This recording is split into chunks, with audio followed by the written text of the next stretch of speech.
Hey everybody, it's Alex with the Purple Epic. We're going to do a bit of a different video today, so I'm going to turn you around lots of ways and show you bits and bobs on the workshop, what we're working on today. As you can see, my workshop is an absolute tip. So is my box. I've got so much going on at the minute, it's a bit crazy. OCD's kicking in and I do not like the state of my shop at the minute. I've got tools everywhere. Cars and bits and bobs going on. Obviously it's Snap on Tuesday, so we've got him coming in a minute, and I think I'm going to buy one of the right angle drills that you can get from Snap on. They're on deal at the minute, so I think that's going to have to be bought today to go with my other junk that I need to clean up. Anyway, let's show you some bits and bobs that I'm working on today. So first off, we've got this Golf R32. It's having a bit of a kicker install, so we've got the mids and tweaks going in the doors, crossovers, head unit and stuff going in. Now with these Golfs, a lot of people ask about this, so you can comment below in a true hooligan fashion. Comment below if you want me to talk about anything or show you how to do stuff maybe, but this is quite a common one. This is a Golf R32 and it's got like a multi-speaker system. So originally it had sort of a deep bass here, mid-range in the door, and then a tweeter at the top. Obviously amplifier that was under the seat, head unit that had the navigation, same on the other side, which we've done, and then other speakers and whatnot in the back. Now changing the head unit out, we're putting in a Pioneer into this thing, so you've got to kind of be careful about, you can't amplify an amplified source, so you've either got to tone it down with a converter, a line converter, or do a rewire. Now lots of people get confused about this, so I'll show you this easy way. So under this seat, this is the passenger side. I don't know whether it's the same for the American company, you know, the American side, but left or right hand drive, you've got the amplifier under here. Now in here it has inputs from the head unit, which are here, and obviously it has the outputs which go to all the speakers. So all you need to do is kind of find your outputs coming from here with either a multimeter on like a continuity test, from the sort of head unit area down to your input, and then the output from the amplifier over to one of the outputs on the door. Now obviously the mid driver is usually the fattest cable, so it makes sense to use that one, and because we've located the crossover in the door, you only need one input into the door. So although it has 6 outputs coming from the amplifier, which is under the chair, you only really need to take one of them, because obviously the crossover only needs one input and it separates the mid and the tweeter. So you can just use one, either by finding it on a multimeter. Like I say, there is an old school way where you can kind of do a little battery popping test with a 9-volt square battery, but officially speakers don't really, it's not the proper way. Speakers don't really like being surged with electric. It's kind of like a bit of an electric chair for them. So yes, you can find your speakers, but you can also damage them at the same time. You can use a signal tester like a sine sweep, but I mean they're 400 quid, so I don't really want to go into buying one of those. If I'm honest, I just use a multimeter and just do a continuity test, and it tells me which line I'm on. One thing you do need to do though, which is quite important, is when you're testing, make sure everything is unplugged, because obviously being an amplifier you can have common grounds. So if you test with continuity on an earth line of the speaker, you could bridge across all of them and think you've got the right one, when in actual fact you're not on it, because obviously the amp is sharing the earth. So make sure everything is unplugged before you do it. And sorry, I must say, first and foremost, find the powers. So make sure that you've got all these power cables and you know where they are and you've identified them before you go probing your meter or continuity, because what you don't want to do is obviously try and wire up a speaker to a 12-volt feed or something like that, because it really won't like that. So find your powers first, then find your speaker feeds, continuity test, and then literally just work it through like that.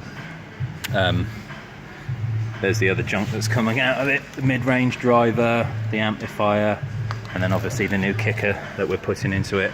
It's going to have an underseat sub on this one, so I've basically taken the power feeds from the standard amp, because they're huge compared to the cable that we're putting in, run it obviously underneath the chair, and our little power lead is there. There we go, and that's going to go into the kicker, and then it's going to have control from the Pioneer head unit on the dash. So I'm not going to run the bass cube in this one because it doesn't need it, because I'm going to have control on the head unit. Snap-on stuff.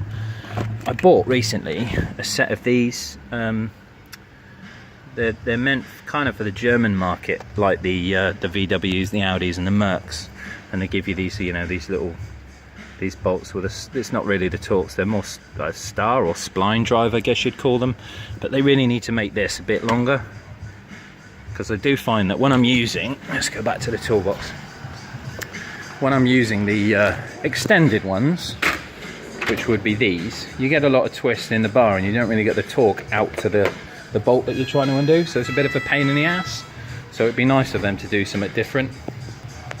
Sorry everyone back there, had a break for a customer, quickly walked into the door. Yeah, so when you're using these, you get a lot of twist on the torque, they twist, and they don't really undo. It kind of, when you've got that clack from the gun of the hammer drive that kind of undoes the nut, it doesn't really allow you to undo the bolt, because this kind of takes up the force in the twist. So I don't want to get huge ones, but I do think that these are a little bit too short, because when you're undoing like things in the Golf, you got this seat rail here.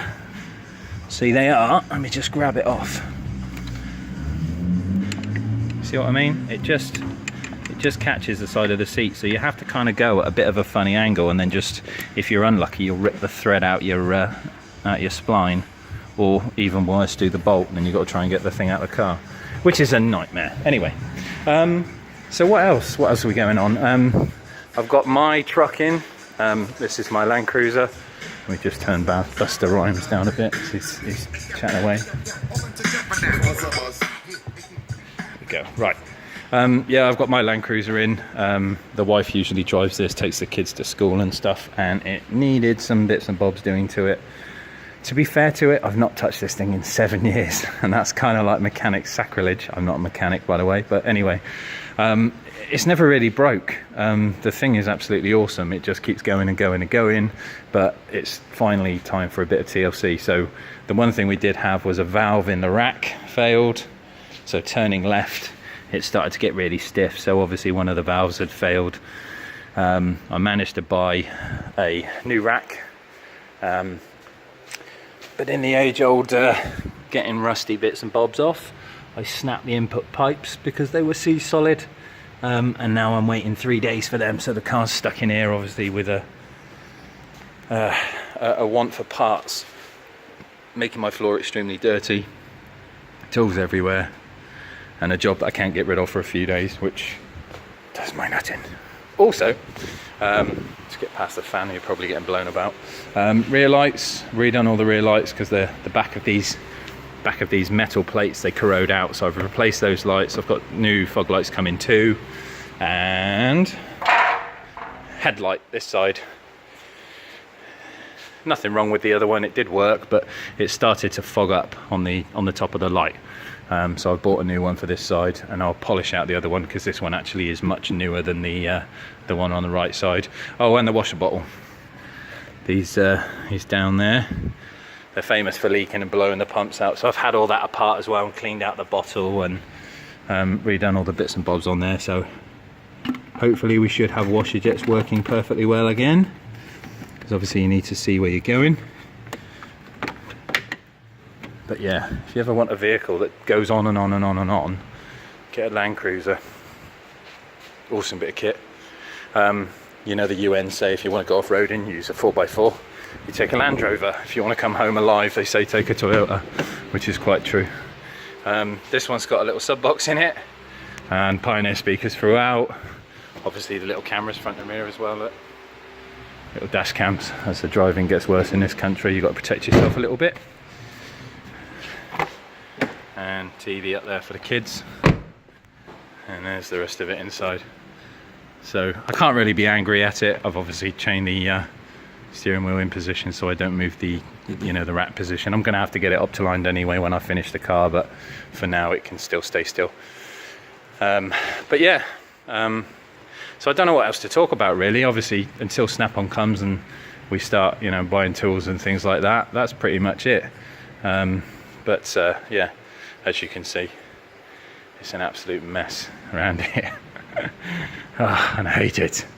I do hate it. But anyway, yeah, so if you want to discuss other things, or you want me to talk about other things, then comment below, and I'll see what I can do, accommodate. You know, I try and answer the questions and queries that you put through to me as soon as I can with regards to boxes and part numbers and things like that. But yeah, until then, see you later.